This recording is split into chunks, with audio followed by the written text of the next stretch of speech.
Ini buat kita bapak-bapak yang punya anak gadis, sebaik-baik menikahkan anak gadis kita adalah kita sendiri. Begitu selesai dipegangnya selesai dinikahkannya, dipegangnya anak menantunya. Dia berkata, "Hai anak mantuku." "Iya, Pak." "Dulu yang ngasih makan anak gadisku, sekarang ku minta padamu kasih makan yang halal untuknya." Itu permintaan pertua. "Hai anak mantuku, dulu yang menjaga gadis kecilku ini adalah aku, maka lindungi dan jaga ini karena ku serahkan padamu." Itu beratnya kita jadi suami nih, Pak. "Hai mantuku, dulu yang mendidik anak gadisku, aku adalah ayahnya. Sekarang ku serahkan padamu, didik anakku ini, bawalah ke surganya Allah." Hebat. Setelah itu dipegangnya anak gadisnya. "Hai gadisku, lepas tanggung jawab ada ayah padamu saat ini. Ku minta padamu 3. Yang pertama, anak gadisku, sah engkau menjadi istri suamimu, jangan pernah suamimu meninggalkan rumah tanpa tatapan wajahmu." Bu, ini perintah kepada ibu-ibu. Kalau kami mau kerja, antarkan ke depan pintu. "Ma, iya. Ayah berangkat ya." "Iya bang." "Antar ke depan pintu." Kata Nabi, salam tangan suamimu, cium. Gugur dosa istri kepada suami. Kata Nabi, di saat tanganmu dicium suami, belai rambutnya, pegang kepalanya. Gugur dosa suami kepada istri. Kutanya sama ibu dulu. Suami ibu kalau mau pergi kerja, ibu antar enggak?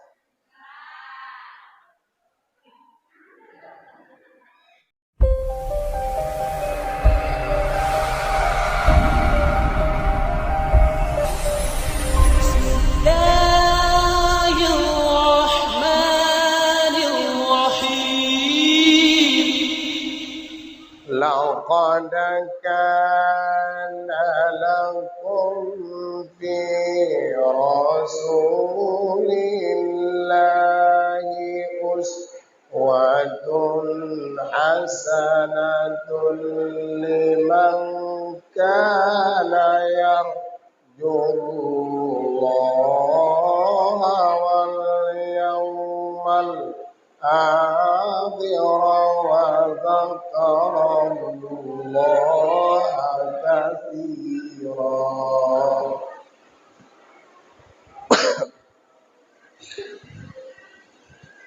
وفقال النبي رسول الله صلى الله عليه وسلم ثلاثة لا يقبل الله أحدهم منهم يوم القيامة. فقال رسول الله صلى الله عليه وسلم ستة أشياء تحبط الأعمال: الاستغلال بعيوب الخلق وقسوة القلب وحب الدنيا وقيل الحياة وطول الأمل وظلم لا ينتهي. Yang terhormat Bapak Kepala Desa Semencirim, Kecamatan Kutalimbaru, yang sama-sama kita hormati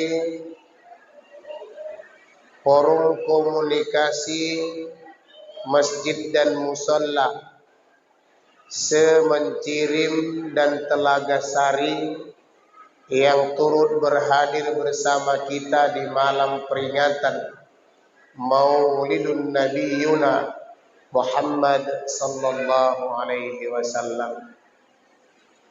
Terjemput salam hormat kita kepada orang tua kita, tokoh agama, Bapak Ketua Badan Kenajiran Masjid An-Nur,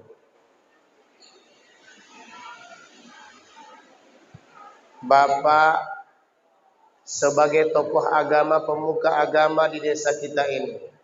Mudah-mudahan disehatkan umurnya, disehatkan badannya, dipanjangkan umurnya.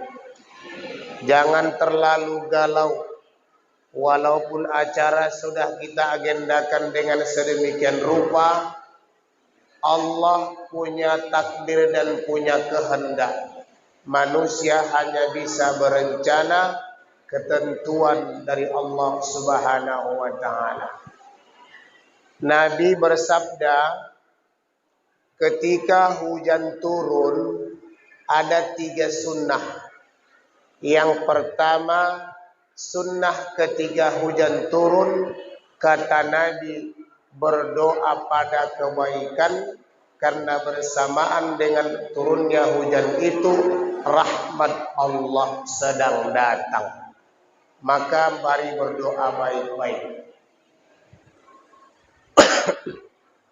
Yang kedua, ketika hujan turun, maka dengan hujan turun itu datang bagi kita turunnya sayang Allah. Maka semoga turunnya hujan ini mendapatkan sayang Allah kita semuanya. Yang ketiga, turunnya hujan ini akan menyebabkan suburnya,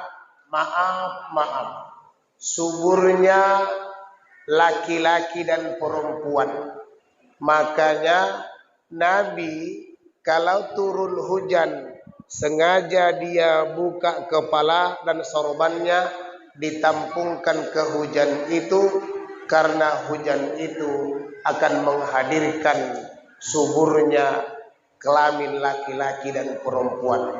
Maka yang kepingin punya anak, mulai malam ini silahkan keluar mandi hujanlah.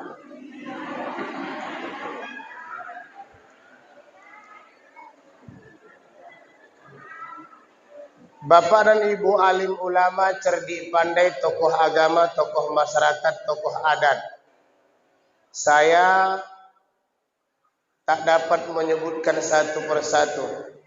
Sebenarnya kurang layak saya disuruh berceramah. Melihat yang di sebelah kanan saya ini model-modelnya model-model ustaz.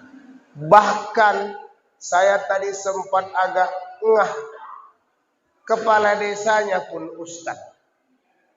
Ngapainlah manggil saya dari KL ke Mencirim ini? Saya jauh-jauh dari KL ke sini datang. Bukan Kuala Lumpur, Kelambir 5. Bingung ibu itu. Hebat juga Pak Edi ya, manggil ustaz dari KL. Bisik-bisik ibu itu. Ini boleh bertanya ibu? Boleh? Saya terpesona dengan kecantikan ibu malam ini.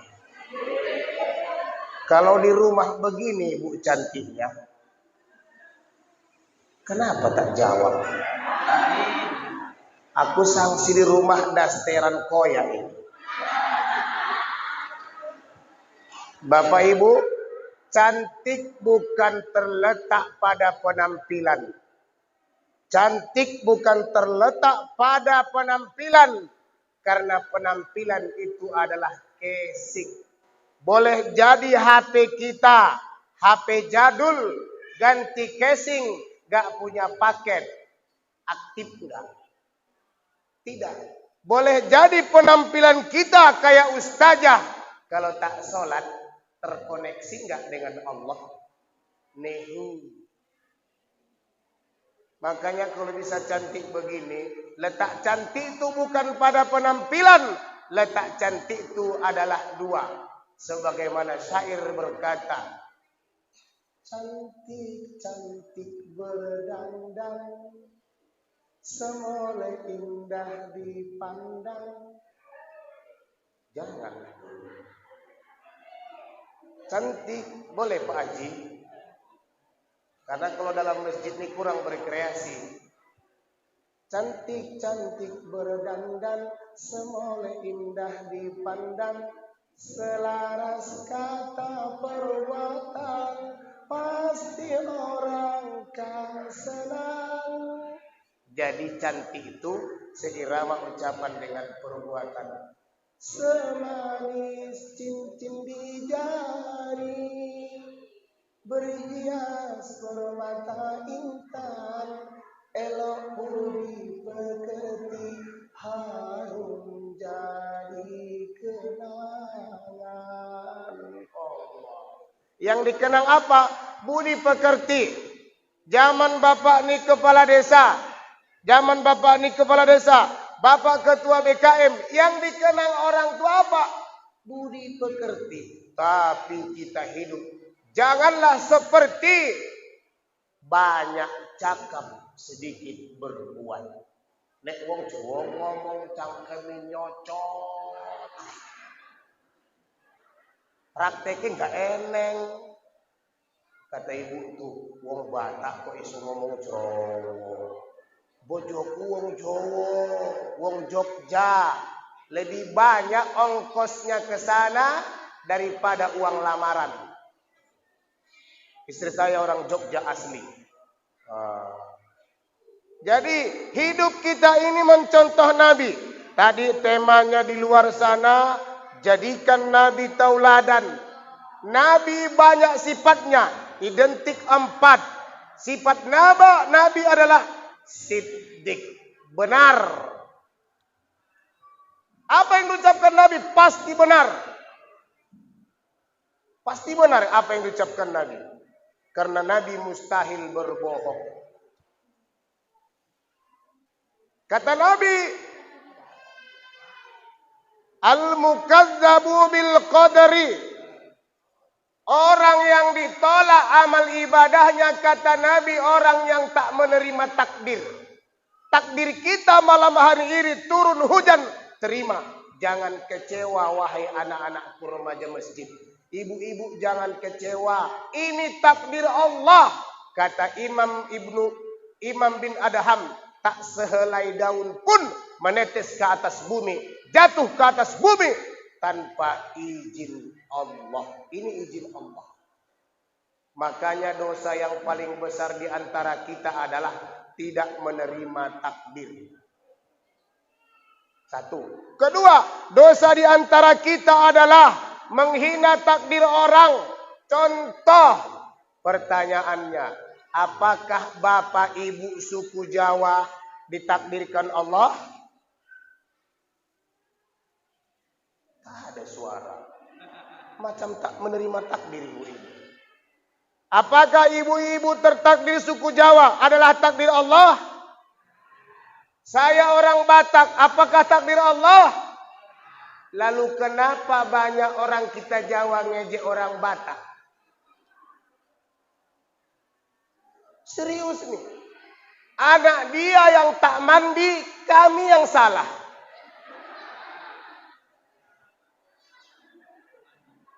Iya kan? Dari mana kau? Main bola di lapangan, Mak. Jam berapa ini? Jam 6.15. Kotor kali kau, jam segini belum mandi. Kono kue mandi. Iya anakku, jam segini kurang mandi, koyong Batak. Sakit hati juga kita lupa. Anak dia yang tak mandi, kenapa kami yang salah? Anak dia congok makan, kami yang salah. Anakmu piye? Anakku malas tenan mangane kak teblek. Aduh, kurus. Beda. Anakku iki tengok pada lembu. Kenapa? Mangani koyong Batak. Memang kadang-kadang sakit hati juga alawa. Iya, Bapak Ibu hadirin majelis taklim rahimakumullah yang dirahmati Allah Subhanahu wa taala. Ibu-ibu mau masuk surga? Serius? Serius? Ada 4 amal wanita menyebabkan masuk surga tanpa dihisap, tanpa ditanya, tanpa dihitung. Langsung kalau wafat nanti masuk ke dalam surga. Mau? 1, jaga sholat. Kalau tinggal cepat kodok. 2, jaga puasa. Kalau tinggal cepat kodok. 4, jaga kehormatan diri. Ada rasa malu. Berapa banyak sekarang perempuan, Pak, sedang tidur pun dia berdosa. Apalagi bangun. Tidur berdosa. Kok bisa orang tidur berdosa? Dia selfie.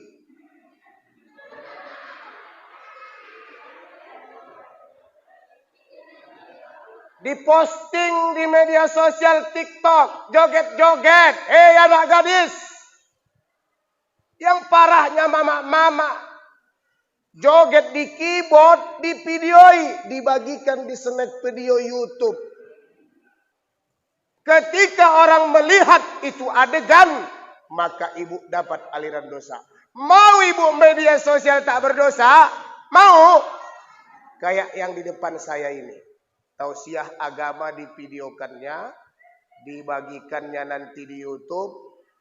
Tentu tugas kita adalah tonton sampai tuntas. Mana tahu tak dengar ceramah Ustadz tuh malam hari ini. Setelah itu jangan cuma nonton, like. Ini kita 2, 3. Berapa banyak perempuan ini pakaian-pakaian dia itu tak diurusnya. Maka ngeri juga kita Bapak Ibu hadirin majelis taklim rahimakumullah. Itulah yang menyebabkan nanti banyak perempuan masuk neraka karena pakaiannya. Dia yang naik kereta, kami yang cemas. Naik kereta, celananya ponggol. Bajunya kurang bahan. Yang nengok di belakang Ustadz. Ditengok salah. Enggak ditengok. Oh berarti ibu anggap selama ini kalau ibu buka-buka orang mubajir kalau enggak kami tengok. Tidaklah. Ditengok salah, enggak ditengok masuk paret. Ya enggak mungkin bawa kereta. Astagfirullah, astagfirullah. Ia masuk paret. Makanya ibu-ibu dicabut Allah amal wanita yang suka mempertontonkan auratnya di hadapan orang ramai. Itu boleh dibuka hanya di hadapan suami sendiri. Makanya kalau di hadapan suami itu boleh dipamerkan. Kang, opo? Kakang pilih singgi. Gitu. Oh, you tenan. 4. Wanita bebas masuk surga tanpa dihisap Allah, tanpa ditimbang amalnya. Syarat keempat adalah wanita yang bebas milih surga, kata Nabi, seumur pernikahan tak pernah melawan suaminya. Izin Pak Kades, kita cek siapa yang duluan masuk surga di sini. Tolong angkat tangan yang belum pernah melawan suami sendiri.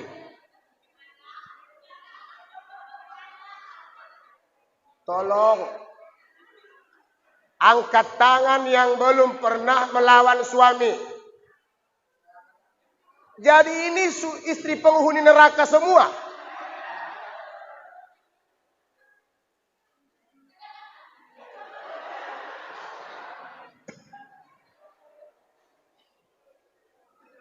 Sebenarnya Pak, mereka itu tak mau melawan Pak. Mereka nggak mau melawan jujur. Tapi karena kita laki-laki terlalu berat memberikan tugas kepada mereka. Betul Bu? Bu bela ibu nih Bu. Bapak, ingat. Masak di rumah bukan kewajiban istri Pak. Setuju? Mencuci bukan kewajiban istri. Setuju? Ngurus anak bukan kewajiban istri. Setuju? Tak ada hadisnya. Istri punya kewajiban 2. 1, taat pada Allah. 2, patuh sama suami.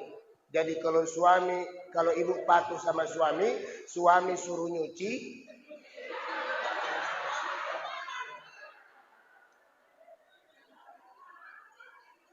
sama aja.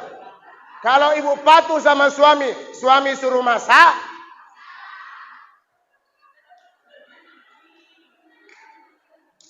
Kalau patuh sama suami, suami suruh ngepel, nasibmu. Ya, sebenarnya tugas ibu tuh cukup patuh sama suami, insya Allah masuk surga. Salah satu di antaranya, Bu, ini mohon maaf bapak-bapak, saya fokusnya sama ibu-ibu. Karena kalau bapak, saya khawatir malam hari ini. Kata Nabi, akhir zaman akan terjadi nanti perbandingan laki-laki dengan perempuan 1:60. Ini sanksi juga aku malam hari ini. 1, 2, 3, 4, 5, 6, 7, 8, 9, 10, 11, 12, 13. Cuma 23 laki-laki. Enak kita ya Pak. Jangan-jangan kita 30 satu istri nih. Allah ya Rabbi. Ada apa ya? Nah, baik. Nah, akhir zaman seperti itu. Makanya bapak-bapak sebenarnya begini.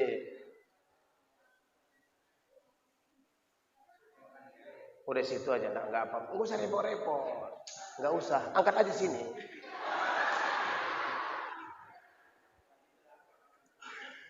Nek mangan si ceramah ya apa enggak berubur koyo ngono iku kan ya. Baik Bapak Ibu hadirin majelis taklim. Jadi udah tahu kan? Jadi begini, saya teringat betapa indahnya Nabi Muhammad mencontohkan hidup berkeluarga. Salah satu di antaranya Nabi punya sifat Pak, tak pernah marah. Dimarahi Nabi tak pernah marah. Kutanya sama ibu dulu, bapak suami ibu tuh pernah marah? Pernah? Ibu sabar? Kenapa ibu sabar? Cinta. Kalau kepada suami kita bersabar dengan cinta, kenapa gara-gara hujan kita tak bersabar untuk bersolawat kepada Rasulullah Muhammad sallallahu alaihi wasallam? Menceritakan kisah-kisah Nabi. Nabi itu adalah paling romantis, Pak. Mohon maaf Pak, mereka ini nggak banyak yang mereka tuntut sama kita. Tengok Nabi Muhammad itu, Nabi punya istri komplit. 1, Khadijah punya istri Nabi, tak pernah melawan seumur pernikahan. Khadijah tak pernah melawan. Tapi Nabi ada juga istrinya yang hobi marah-marah. Itulah mungkin yang kami terima. Siapa di antaranya? Aisyah. Satu ketika Nabi Muhammad, maaf Bapak YouTuber, Nabi Muhammad sedang duduk di kanan Nabi, di tengah, di kanan Hafsah, di kiri Aisyah. Nabi Muhammad menceritakan kemuliaan Khadijah. Di saat Nabi menceritakan kemuliaan Khadijah, cemburu Aisyah. Aisyah cemburu. Diambilnyalah makanan, dimasukkannya ke mulut Hafsah. Itulah sifat perempuan. Marahnya sama siapa? Siapa yang kena cubit. Marahnya sama siapa? Siapa yang kena cubit. Marahnya sama bapak anak-anak. Anak-anak yang dijeweri. Betul? Ini kan pelaku semua ini. Merajuk sama suami. Anak yang dicubit. Tapi Nabi Muhammad tetap sabar menghadapi yang demikian. Bahkan satu ketika Nabi Muhammad itu, dalam satu kisahnya Bapak dan Ibu hadirin, betapa romantisnya Nabi Muhammad dengan Aisyah. Sampai dituliskan dalam satu syair. Tapi tak sama suara yang di masjid dengan yang di luar tadi pakai sound kan.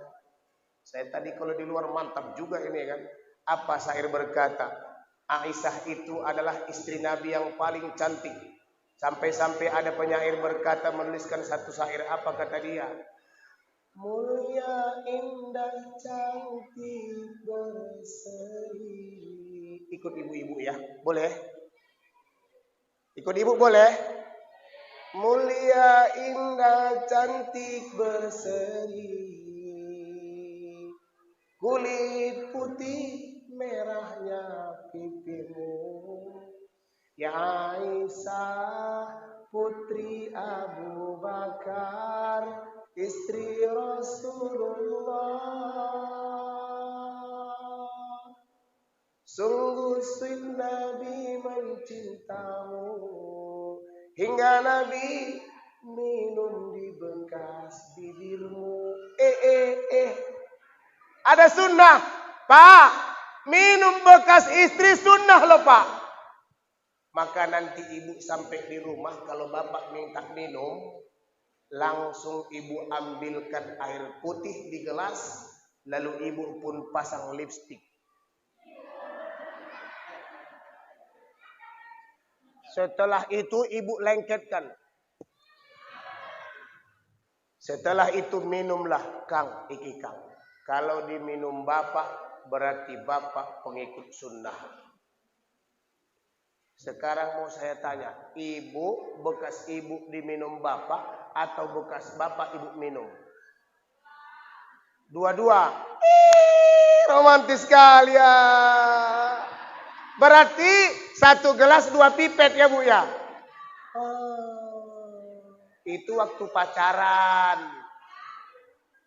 Subhanallah. Ibu lihat pelakunya ya. Allah ya Rabb. Nabi tengok. Sungguh sweet Nabi mencintamu, hingga Nabi minum di bekas bibirmu. Bila marah, Nabi kan bermanja, mencubit hidungnya. Sebenarnya bapak-bapak, mereka ini ketika merepet, marah-marah, ingin dimanja itu Pak. Maka kalau mereka marah, merepet, cubit hidungnya Pak. Ibu dicubit apa nek ditinggal lungo? Cubit apa tinggal lungo? Tinggal lungo. Maka kalau mereka Pak, bila marah Nabi kan bermanja, mencubit hidungnya. Lanjut Bu, saya agak serak nih. Aisyah,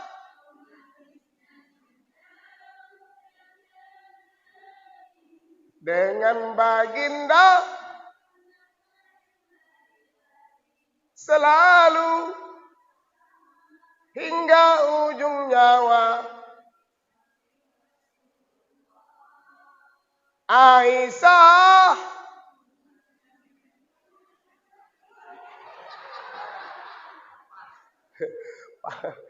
sudah enak tadi. Tengok Pak, Nabi dengan Aisyah kejar-kejaran Pak. Maka nanti ibu sampai di rumah, lemparkan piring itu satu. Tang! Begitu ibu lempar piring itu ke tembok tuh, ibu pun merepet. Maka datanglah bapak mencubit. Di saat ibu dicubit bapak, ibu lari ke teras. Sampai di teras dikejar bapak sambil berkatalah bapak, Tujhe dekha,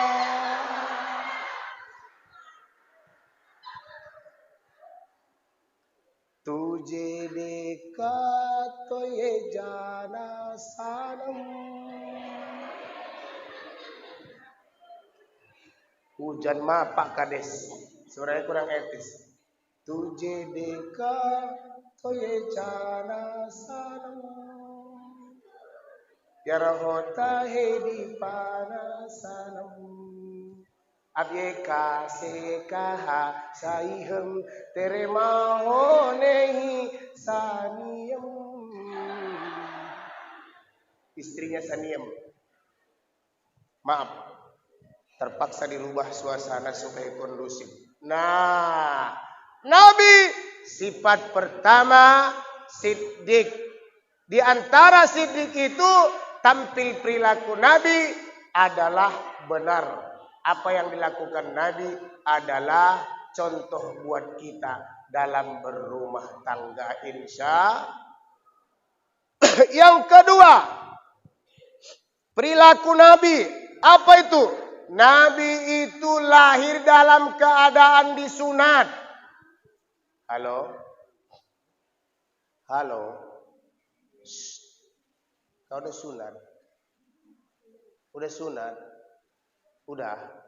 Ini yang baju merah. Udah sunat. Putih udah sunat.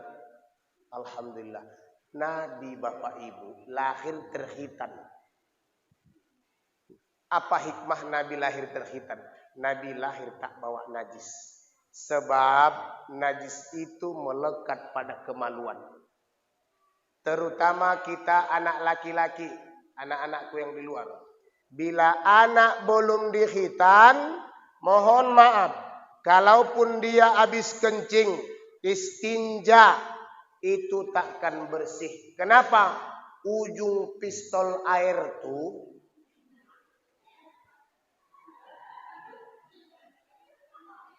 kenapa sih? Jadi saya mau ngomong apa coba? Ujung pistol airnya itu kan bekaret. Kalau dia kencing, istinja, takkan bisa sempurna seperti orang yang sudah khitan. Maka najisnya melekat pada kemaluan. Itulah sebabnya anak-anak andaikan dia pun berwudu, bila belum khitan, tak boleh satu saf dengan orang dewasa. Kenapa? Anak yang belum sunat itu hukumnya najis. Najis. Tapi kalau ada anak yang sudah sunat, kayak gini, andaikan wudunya betul, mereka boleh satu saf dengan orang dewasa. Kita kalau di Mekah, mana Pak Haji tadi? Pak Haji, kalau kita di Mekah, bapak, anak, bapak, anak, bapak, anak. Gak ribut anak-anak Pak. Ini anak-anak kecil, belum sunat, dikumpulkan di belakang. Betul, di sini dikumpul Pak Edi, dikumpul di belakang, ribut kan? Taulah anak-anak begitu dikumpulkan di belakang, Allahu Akbar kata imam, mereka pun mulai beraksi. Tunggu kau ku balas kau ya, kau pijak kakiku. Balasnya pas bekas kudis.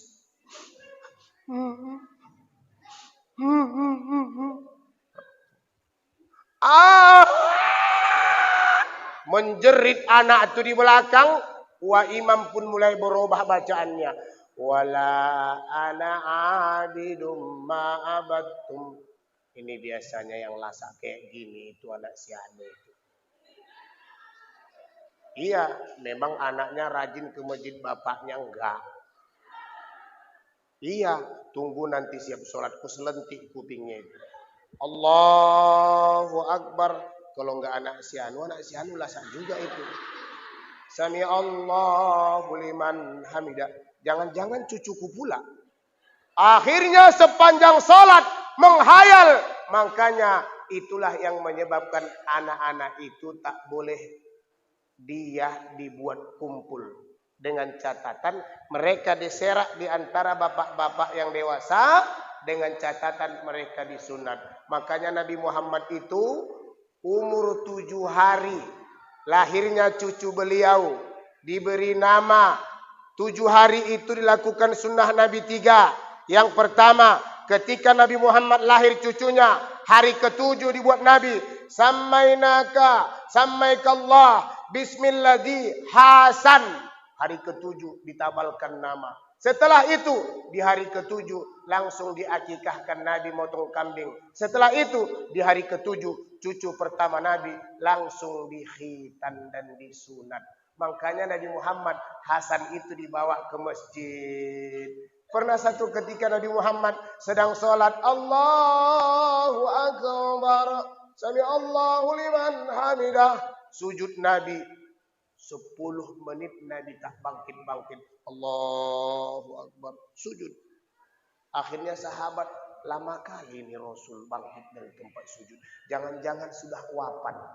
Satu orang di antara mereka berani-beranian waktu sujud itu ngintip.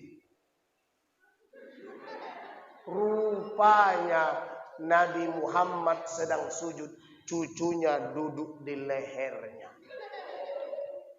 Itu Nabi, cucu kita. Akhirnya yang lain gak tahu, selesai sholat. Ya Rasulullah, apa yang menyebabkan engkau lama tadi bangkit dari sujud? Kata Nabi, cucuku sedang bermain-main di pundakku. Aku khawatir kalau aku nanti bangkit, dia terjatuh dari pundakku. Tengok, kenapa? Nabi bawa cucu karena sudah disunat umur 7 hari. Anak kita disunat Pak, kelas 7 SMP. Kelas 7 baru disunat. Saya kan guru. Pak Darwin, iya, permisi anak saya 10 hari ya Pak. Kenapa Bu? Sunat dia Pak. Oh ya gak apa-apa Bu. Setelah 10 hari datang ibunya. Pak Darwin, iya, nambah 3 hari lagi ya Pak. Kok nambah? Belum sembuh Bu. Udah Pak. Terus apa lagi? Ini undangannya. Dikasihlah undangan kita khitanan. Dari mana pula sejarahnya itu pesta khitanan? Budaya. Gak apa-apa. Khitan. Yang menjadi masalah buat saya, pesta khitan pakai keyboard tunggal. Yang jadi masalah buat saya, anak-anak remaja masjid nikah dengan anak gadis. Pernah diundang saya waktu pesta pernikahan. Begitu saya datang lagi asik makan, kata MC-nya, permintaan dari kaum remaja masjid, kami mintakan kepada kedua mempelai untuk naik ke atas panggung. Permintaan ini dari forum BKPRMI.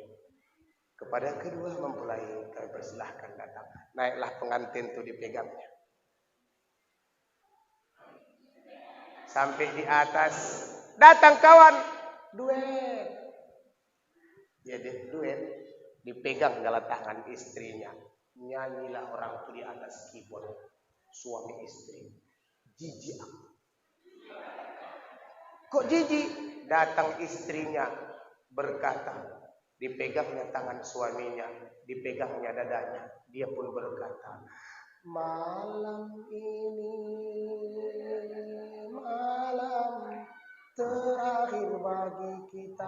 Orang tua aja belum malam pertama. Istrinya minta malam terakhir. Datang si laki, dipegang istrinya. Esok aku akan pergi lama kembali. Makanya cerai. Remaja masjid, kalian nanti kalau nikah jangan kayak gitulah. Atau ibu mana tahu nikah yang kedua kali. Kemana kita? Ini kadang-kadang ada lagi yang paling jijik saya. Tapi kalau tak selesai, apa nih? Ada seorang istri nyanyi di atas keyboard. Allah, apa kata dia? Bukan harta, bukan rupa, bibirmu. Enak aja kau bilang bukan harta, bukan rupa. Kurang uang belanja aja ibu meraju. Betul Pak? Pak dengar tuh. Enak kan? Bukan harta, bukan rupa. Emang ibu mau laki peang? Pendek, hitam, tongge, bekas maling pula itu.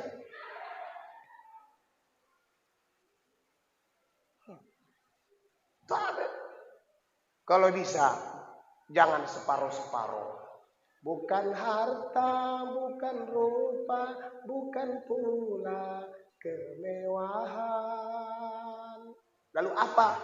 Iman dan takwamu sayang, mencintamu aku tenang. Allah. Gini kalau nikah, ini nikah lagunya malam terakhir. Baik, duduk lagi. Biar capek YouTuber ini yang geser-geser HP-nya itu. Nah, baik, kita lanjut. Tapi apapun yang kita perbuat, Bapak Ibu hadirin majelis taklim yang berbahagia. Nengok jam. Saya jauh ke KL. Kata Nabi, ada 6 perkara yang merusak amal ibadahmu. Satu, istighalu bi uyubil khulqi, yang menyebabkan amal merusak di hadapan Allah. Sibuk dengan kekurangan orang. Allah. Bu, Pak, halo. Tidur apa gimana? Halo. Jangan cari dan ungkit-ungkit kesalahan Pak Kades. Aku ikilah nyesal aku joblos deh. Nopo, aku nggak untuk PKH.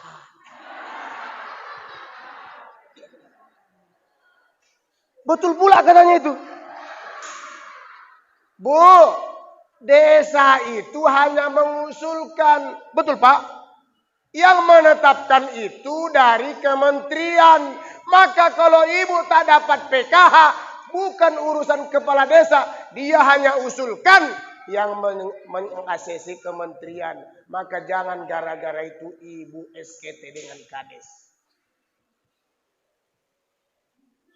Semua punya salah. Ini model-model alim begini banyak salahnya ini. Mana ada yang manusia yang tak bersalah? Ini muka-muka bersalah ini. Itu yang di belakang, muka-muka mau mati. Semua kita bersalah. Mana ada manusia yang tak bersalah? Maka jangan sibuk dengan kekurangan orang. Tak ada satupun manusia yang sama sifatnya. Siapalah ku tanya dulu ya.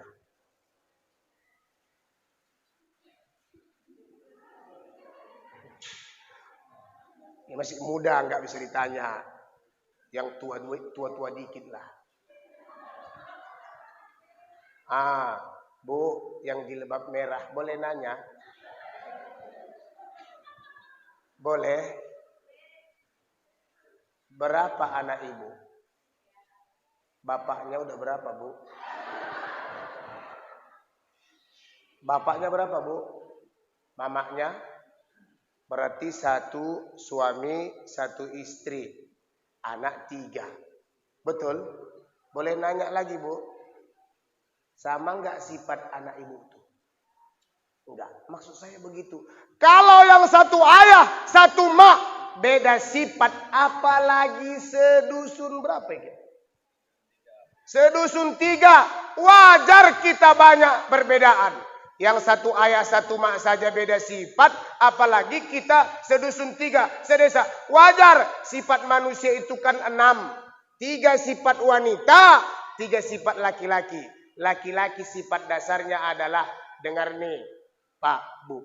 Sifat laki-laki itu egois. Betul? Betul? Sifat laki-laki itu egois. Betul, Bu? Masya Allah. Berarti kalau ada laki-laki egois, itu tanda laki-laki normal. Kenapa? Kami laki-laki egois. Karena kami pemimpin. Sifat pemimpin cenderung ada egois sedikit. Kalau ada laki-laki tidak egois, berarti laki-lakinya bencong. Mau ibu punya laki bencong? Ma, ambil kanan dok lah. Mau ibu? Syukuri kalau bencong. Sifat laki-laki egois. 1. Sifat perempuan, tukang cerita. Betul? Betul. Bapak-bapak di belakang jawab. Perempuan itu tukang cerita. Kalau sudah duduk, Allah. Makanya kalau saya tengok Pak, saya yang gak masuk akal, si tukang cerita dijodohkan Allah dengan si egois. Hiduplah si egois dengan si tukang cerita. Undanganlah mereka dari Mencirim ke Tanjung Pura. Si egois menggonceng si tukang cerita, maka si tukang cerita pun mulai bergaya. Bang, anak kita kan sekarang kelas 5. Iya. Kalau bisa kita sunatkanlah. Iya. Kalau ada rezeki kita pestakan, iya. Maksud mama begini loh bang. Kalau sudah kita pestakan ada rezeki, abang kan keluarga abang banyak di Siantar. Kita undang ya bang ya. Keluarga mama kan di Tanjung Merawat, kita undang juga. Soalnya kan begini loh bang, karena kita kan baru pesta pertama. Gak apa-apa, begini bang. Kemarin waktu kita undangan tuh Payah Geli, ku tengok hordennya biru-biru langit gitu loh bang, cantik kan lah bang. Nanti kita bikin pesta, mama maunya begini, begitu, begini, begitu. Maka ku ingatkan kita pak, menghadapi perempuan yang banyak cakap cuma 3 kata. Iya. Begini loh bang, begini, begitu. Begini loh bang, begitu, begini. Nanti kita bikin pesta bang masalah marhaban begini. Insya Allah. Maka itu dia akan senang pak. Wanita itu mudah menyenangkannya pak. Bagaimana? Iakan semua kata-kata dia. Selesai. Kenapa? Yang dicakapkannya pun dia sudah lupa itu. Begitu kita. Tadi mama bilang apa? Apa ya?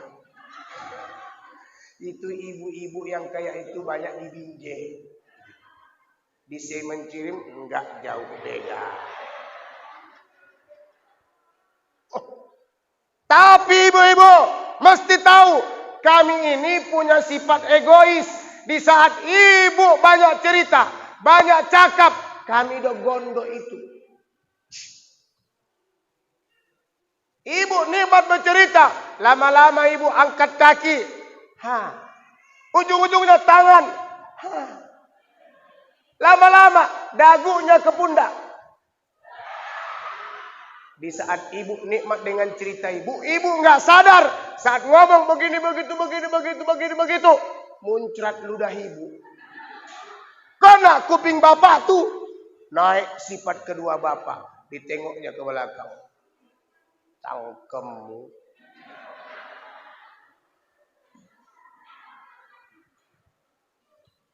Tenang kau duduk di belakang napa? Tenang kau situ. Dibentak bapak itu sekali. Begitu dibentak bapak sekali, naik sifat kedua perempuan. Apa sifat kedua perempuan? Tukang merajo. Tadinya dia enak megang perut lakinya yang besar. Begitu dibentak bapak sedikit, dia melakukan sesuatu ke kereta. Merajo, langsung mundur ke belakang. Bukan hanya mundur ke belakang, tangannya dipindah dari perut lakinya langsung ke belakang. Dalam hatinya, inilah yang tak tahan aku sama sifat bapak anak-anak ini. Asal enggak cocok sama dia, kasarnya itu yang tak tahan. Aku kalau bukan karena mikirkan anak-anak, mending aku pisahlah sama. Tapi macam mana lah, kejam. Kata-katamu seram-seram ucapanmu. Allah. Kita tidak sama. Makanya jangan sibuk mencari kesalahan orang. Unjur maqala wala tanzur maqal. Lihat yang baik dari setiap orang. Jangan lihat sisi buruknya. Setiap manusia punya kebaikan dan setiap manusia punya kekurangan. Iya, seperti itu. Kalau ibu merajuk, wajar.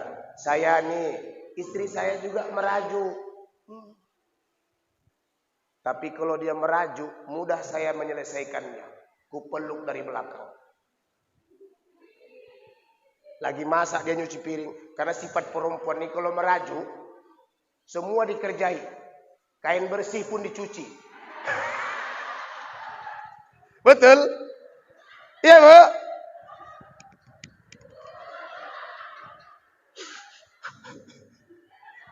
Kalau saya peluk dari belakang.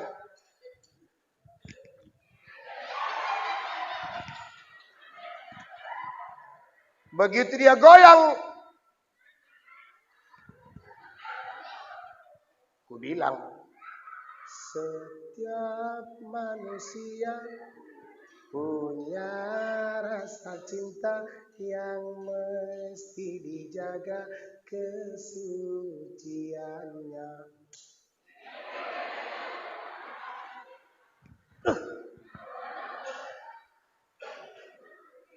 Kuambil hasil ceramah tadi,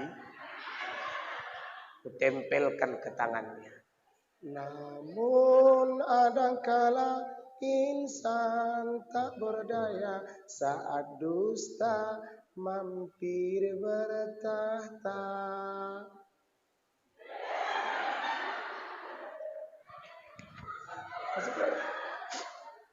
Tambah lagi 5 lembar lagi.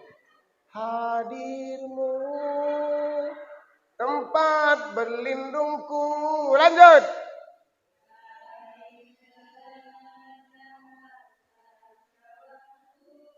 Tuhanku dijadi engkaulah.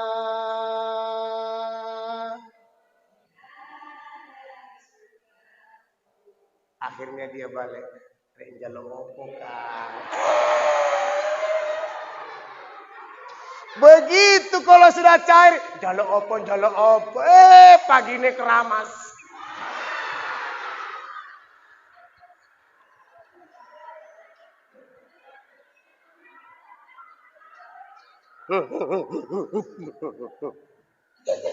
Ketawa.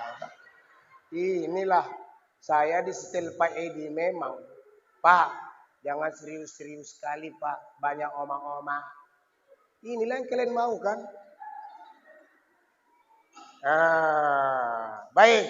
Gitu. Maka kita semua. Bapak, ini hebat nih wanita ini Pak. Yang hamil siapa Bu? Gak diakuinya dia hamil. Yang hamil siapa Bu? Yang jalan tak nampak jempol kaki. Ibu lah, namanya hamil Maryam. Gak ngaku. Yang jalan tak nampak jempol kaki. Yang susah tidur gara-gara ngurus anak. Yang menyusui. Saking capeknya ibu tuh mengurus kalian anak-anakku remaja masjid. Ibu kalian nih kadang-kadang Allah. Kita ini hanya bisa menangis waktu bayi. Asal haus.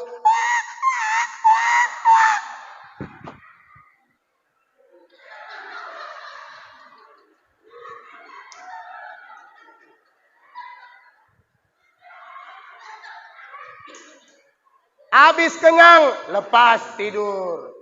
Kebangun lagi. Mati lampu. Mati AC. Anak tuh jatuh dari tempat tidur. Bup. Bup. Jatuh ke bawah. Saking ngantuknya mama kita ini. Enggak lagi ditengoknya siapa di samping. Langsung. Padahal bapak yang di samping. Bisa nggak terjadi? Bisa kan? Hei anakku, anak remaja masjid, anak-anakku semua.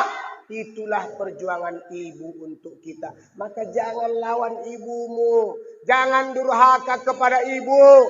Jangan lawan makmu. Mereka ini bersusah payah untuk kita, wahai anak-anakku.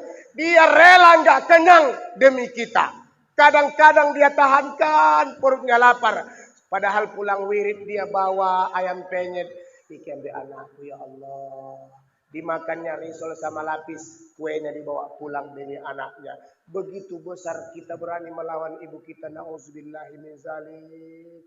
Ini pejuang-pejuang hebat. Melahirkan kita mempertaruhkan nyawa antara hidup dengan mati. Tahan Bu, tahan. Begitu lahir, ayah hanya angkat. Sebenarnya bapak ibu mohon maaf. Anak lahir itu bertanya kepada ayahnya.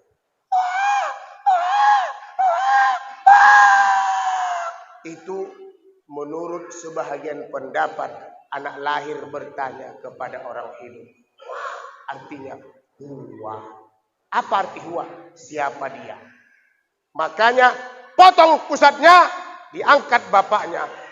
Wah, kan udah langsung praktek. Biar aja Bu. Iya gak apa-apa. Begitu potong pusatnya, hua. Dia nanya, siapa dia? Siapa dia? Ayah yang jawab, angkat bayi kita itu Pak. Huwa ya Rabbuna. Wahai anakku, angkat. Allahu Akbar, Allahu Akbar.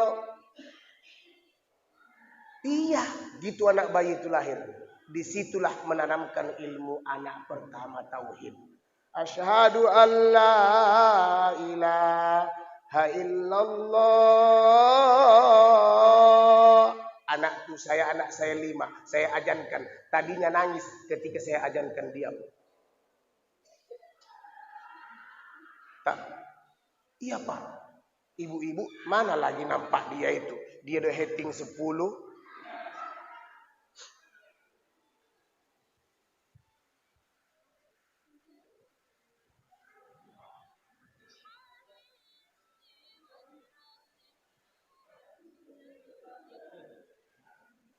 Ganggu aja nih. Iya Bapak Ibu. Makanya kita ajankan anak. Ajan itu kan fungsinya 3. 1. Memanggil orang sholat. Makanya ada kalimat hayya 'alas shalah.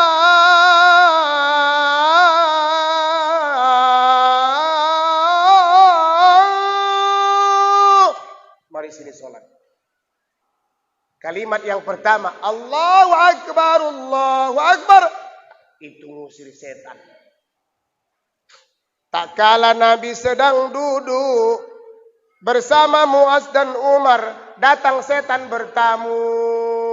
Kata Nabi, untuk apa engkau datang menghadap kepadaku? Hei Muhammad, aku diperintahkan Allah menyampaikan bagaimana cara aku mengganggu umatmu. Kata Nabi, bagaimana cara mengganggu umatku? Kata iblis, kalau mereka berkumpul membicarakan agama Allah, aku terjepit. Wah, kalau kau terjepit, enggaklah kau ganggu kami. Tetap ku ganggu, kata iblis. Bagaimana caramu mengganggu kami sementara engkau tak di tempat kami? Kata iblis, kalau ada orang berkumpul membicarakan agama Allah, aku terhimpit, tapi aku terbang di atas mereka, kutaburkan debu-debu dari kerak neraka. Itu makanya kalau pengajian ngantuk, iya kan? Apalagi sholat Jumat, Allah, ittaqullah haqqa tuqatih, jamaah tuh.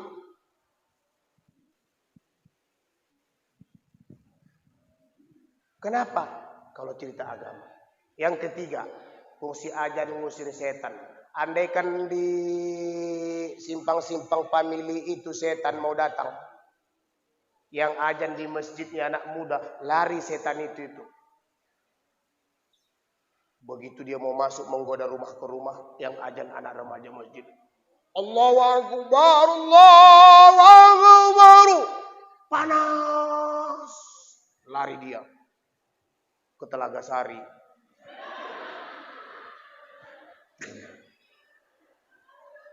Lari dia ke Telaga Sari. Iya kan? Ternyata di Telaga Sari, anak muda yang ajan, remaja masjid. Asyhadu an la ilaha illallah. Aduh, di sini kita diusir juga. Kemana kita pergi? Ayo, ku tahu. Cabut orang itu ke Kuta Limbaru. Sampai Kuta Limbaru lewat kantor camat tuh, tak ada masjid. Sinilah kita mangkal cocok. Mabuk-mabuk kita di sini. Mabuk-mabuk. Siapa yang mabuk di situ tuh? Rupanya marganya Pasar Ibu. Kenapa begitu? Pasar Ibu itu kan satu-satunya marga yang dapat dalam Al-Quran. Ada orang memarga sini Bapak Ibu. Masa nasib kulai Allah. Pasar Ibu.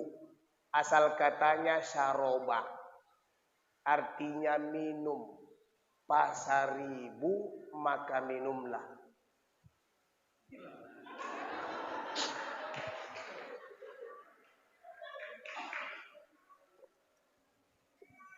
Makanya banyak pasaribu peminum tua. Yang ini enggak, kami udah mu'allaf. Luar biasa. Begitu juga. Maaf, agak lari sedikit cerita. Anak-anak remaja masjid, anak-anak gadisku, kalian cantik-cantik begini, banyak yang menggoda kalian. Kadang-kadang modus. Apa modusnya? Pura-pura nanya nomor HP. Bahkan sampai ada seorang penyair berkata, pura-pura nanya. Apa kata dia? Si Udin. Ada si Udin datang kepadaku saat itu tepat malam minggu. Ia bertanya doa bahagia. Ku jawab inilah doanya. Jawab ibu 1, 2, 3 Rob. Kuat.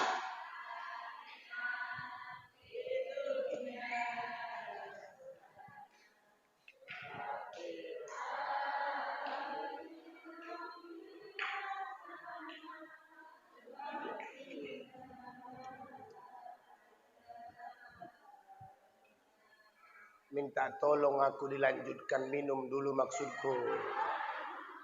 Ini Rabbana atina fid dunya hasanah wa fil akhirah wa qina. Kalau begini lagu kalian nak sahdu, solawat sahdu. Kalian remaja masjid naik keyboard sahdu. Ini anak semua sekarang lagunya lalala popo. Iya Allah jijiknya aku. Baik. Naik. Yang kedua. Jam 10 Pak Edi. Cuma naik tadi. Lanjut. Terserah bapaknya. Kalau saya serat nanti ikan sembilang, ikan mujair. Makin lama pulang, makin banyak cair.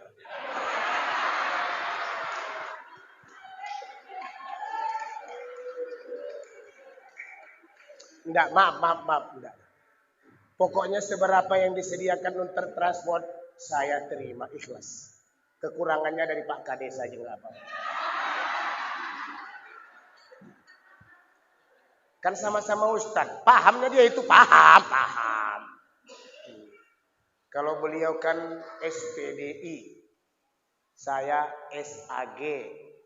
SPDI. MPDI. SPD. S4. SAG dakwah. SPDI Tarbiyah Al-Hikmah. SPD guru bidang studi PKN dari UMN itu selesai sama-sama jarak 3 tahun. MPDI-nya waktu saya mau menyelesaikannya itulah jalan-jalan ke Jogja, ketemu istri. Akhirnya 7 tahun baru selesai. Oleh-olehnya adalah istri saya. Cantik kali dulu.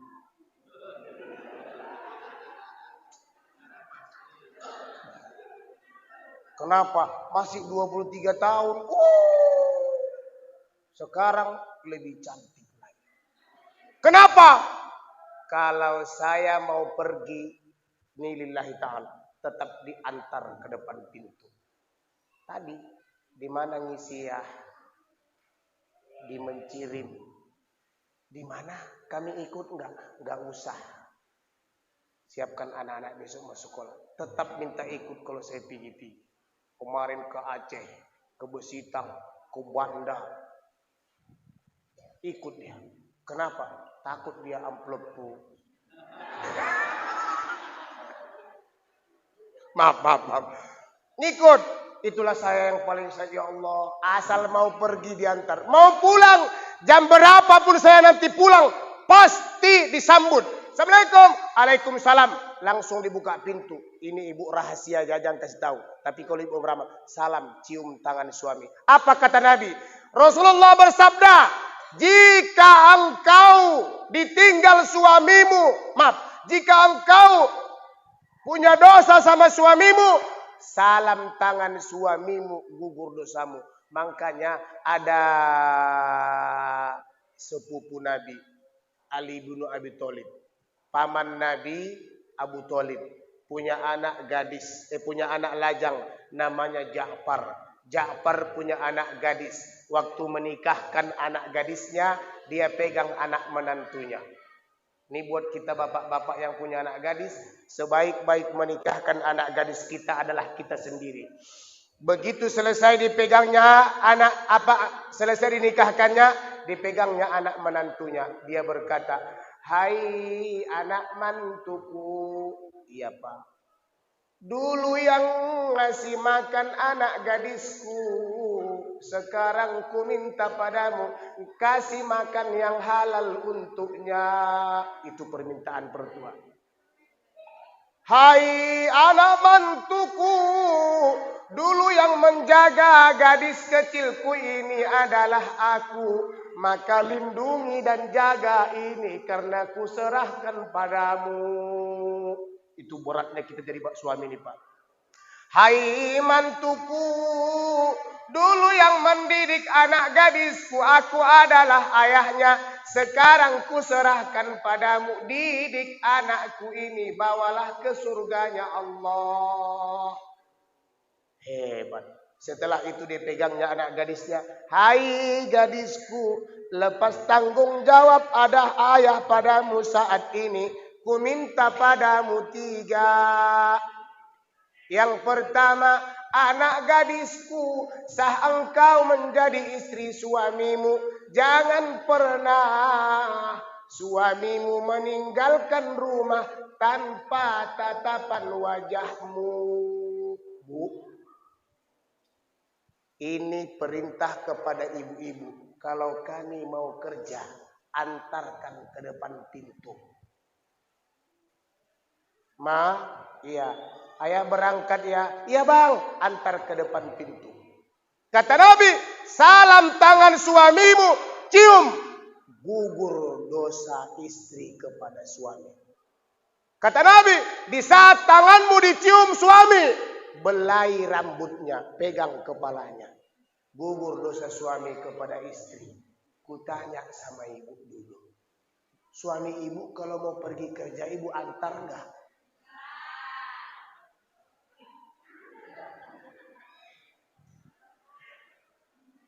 Ih, nasib sial kita, Pak. Punya bini macam begini, Pak. Enggak diantar, Pak. Kata beliau, "Wahai gadis kecilku, jangan biarkan suamimu masuk ke dalam rumah tanpa sambutan wajahmu." Hukumnya, kalau suami pulang kerja, dia ucapkan salam, jemput ke depan pintu, salam cium tangannya. Kutanya sama ibu, kalau laki ibu pulang, ibu sambut depan pintu. Makanya suami ibu itu jadi jelangkung. Pergi enggak diantar, pulang tak dijemput. Nasib. Makanya kami kayak jelangkung tenang. Jemputlah bu, antarlah. Begitu suami mau berangkat, "Ma, ayah berangkat ya." Salam cium. Jangan berpaling ke dalam rumah kalau masih ada punggungnya, dada dia. Bila perlu, nyamankan hati bapak itu di kantor. Macam mana caranya? Dada dia. "Berangkatlah sayang, hati-hati, doaku sertakan, mohon kepada." Begitu suami di kerjaan, ibu pun masuk kamar mandi wudu. Allahu Akbar. Selesai sholat, "Ya Allah, mudahkanlah tugas-tugas suamiku. Lancarkan segala aktivitasnya dalam mencari rezeki untuk kami, ya Allah. Ya Allah, jagalah suamiku dari gangguan janda-janda kuncup, ya Allah. Mana tahu di kantor ada janda kuncup. Ibu tahu janda kuncup?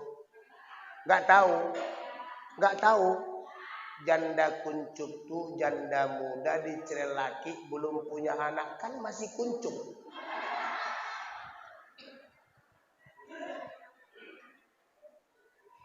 Mana tahu di kantor diganggu. Janda itu di kantor lagi asik. Mas, udah makan mas? Ntar lagi lah. Enggak bontot mas? Enggak. Ambil aku aja mas, mangane mas. Iki oke lo kang. Enggak opo-opo. Si asik kerja iki. Ambil aku aja mas nang kantin tak traktir, kata janda kuncup tuh. Dalam hati dia disenggot. Gara-gara tak ibu antar, ini baru cocok perempuan ini. Tapi gara-gara ibu antar ke depan pintu, memang kau cantik menawan, tapi istriku kurang cantik, tapi sambutannya luar biasa. Gitu. Ini enggak. Ayah berangkat ya. Jalok tolong tutup ke pintu ya Kang.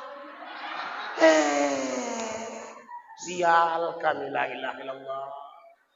Tak diantar suruh pula nutup pintu. Ada laki ibu-ibu buat begitu di sini? Astagfirullah. Pulang sore, assalamualaikum, enggak dikunci loh. Allah, la ilaha illallah. Macam mana lah kami mau nyaman di rumah? Udah taubat, mulai hari ini antar. Besok jemput, salam cium tangannya. Pulang dia dari kantor, salam cium bila perlu. Aku tidak minta oleh-oleh, emas, permata dan juga uang. Allah, kok jadi dangdutan. Baik, bapak-bapak. Yang kedua, yang merusak amal ibadah kita, qaswatul qalbi, hati keras. Jaga. Apa yang menyebabkan hati keras adalah makan makanan haram, hati keras.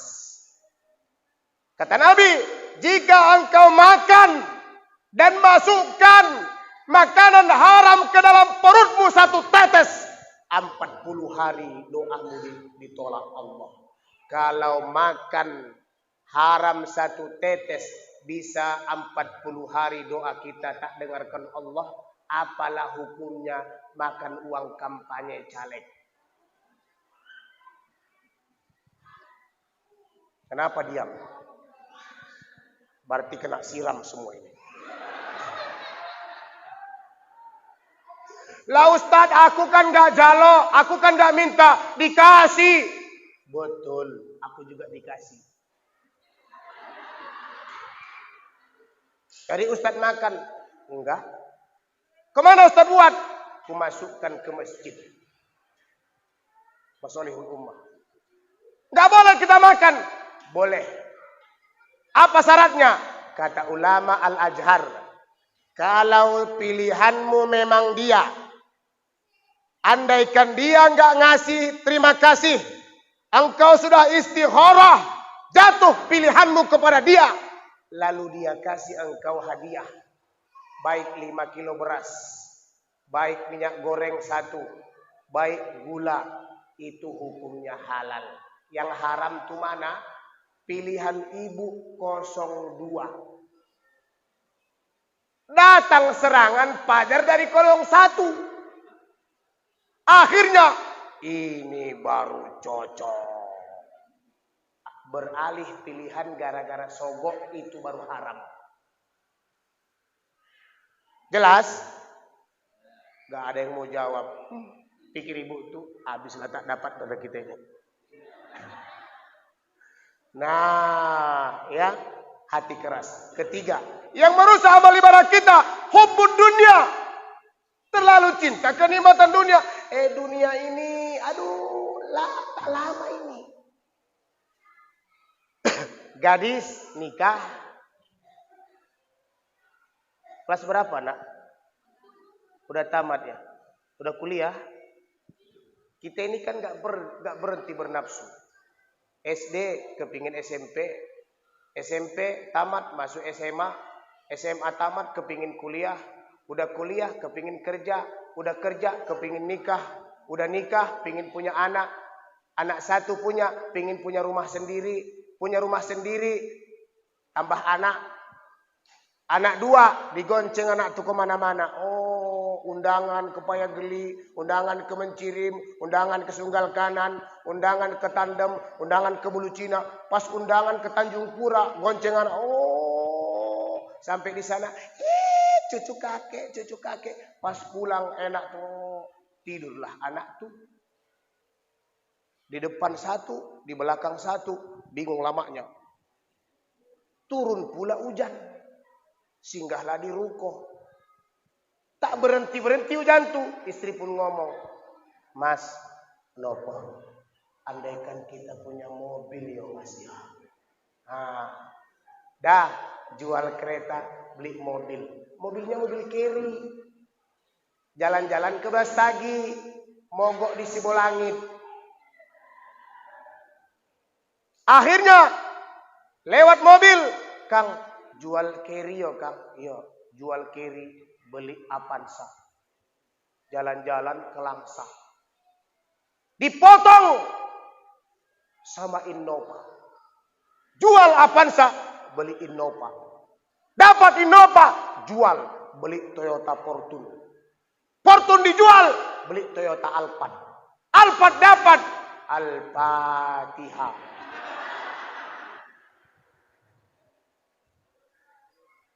Ujung-ujungnya Al-Fatih, dibawa enggak Alphard? Cincin ibu yang banyak, mas,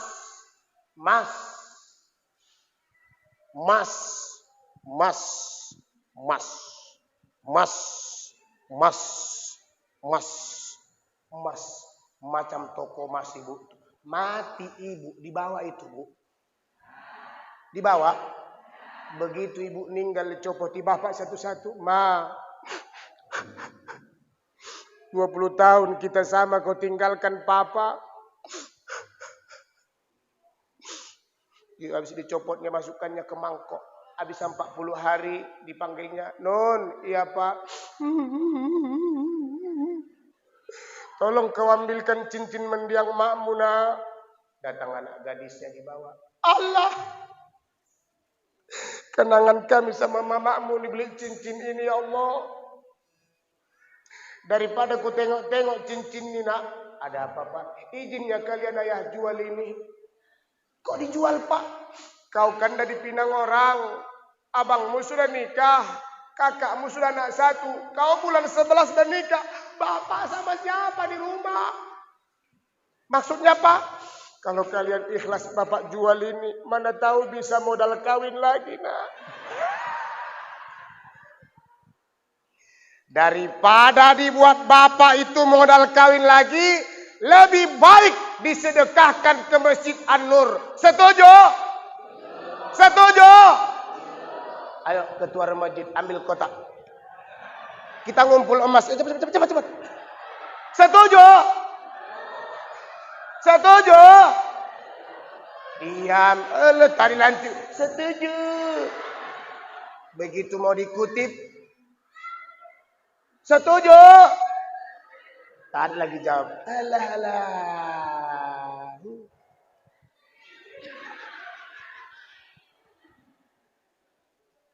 Dah, yang keempat, berusaha amal ibadah kita adalah kilatul haya, hilang rasa malu. Kita percepat, udah tidak usah jelaskan lagi. Yang kelima, yang merusak amal ibadah kita, tulul amal, kebanyakan angan-angan. Saking banyaknya angan-angan, sholat pun berangan-angan. Allahu Akbar. Nek tak tawar 35 di kita rosoi. Sami Allahu liman hamidah. Ya udahlah, sesok ada yang belum jokono tak tawar 30 ayolah. Allahu Akbar. Akhirnya dia pun setelah sujud, iki sholat kurs pirang rakaat iki yo. Telu apa papat. papat apa telu. Pernah gara-gara menghayal. Terakhir yang merusak amal ibadah kita, kata Nabi adalah zolimu layantahi, kezoliman tiada berhenti. Apa zolim tiada berhenti? Zolim dibagi tiga. Zolim nikmat Allah. Apa itu? Rezeki halal, belanja haram. Dulu tahun 97 saya tinggal di Simpang Selayang. Jatuh pesawat Airbus Garuda di Sibolangit. Rame di Simpang Simalingkar Pak Haji. Pesawat jatuh, Simpang Simalingkar yang rame. Kok bisa rame?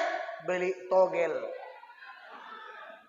Kenapa? Pesawat jatuh kode alam 2. Apa itu? Pesawat berapa nomor kode alam pesawat? Tukang becak Pak. Yang kedua, mayat. Beli rame-rame 5 lembar kode mayat. 02 ya. Ini pernah kejadian di Percut Pak. Allah. Waktu berdoa. Dia tukang tulis togel. Ya Allah. Ampunilah dosa 02 ini ya Allah. Ngerinya kawan tuh. Kami waktu itu PKL. Sedih. Zaman marak-maraknya togel. Auzubillahiminzalik. Halal rezeki, belanja haram. Yang kedua, zolim kepada orang lain. Hak orang kita ambil. Apa maksudnya? Nyolong. Apa itu? Ini kan banyak sekarang nih kejadian. Gas kawan tuh hilang. Blender hilang. Kadang-kadang mesin airnya pun hilang. HP pantang silap. Banyak dikejar. Tapi kalau mencirim aman kan Pak Kades ya. Aman Pak. Aman semua. Asal lu bangun di rumah aman lah itu. Kepingin. Nih zolim kepada orang lain. Yang terakhir zolim kepada diri sendiri. Inilah yang dapat saya sampaikan. Mudah-mudahan bermanfaat ya Pak ya. Mohon maaf udah 1,5 jam hampir itu selama-lama kalilah. Kalau ada sumur di ladang, bolehlah kita numpang mandi. Lain kali umur panjang jangan lupa di WA lagi.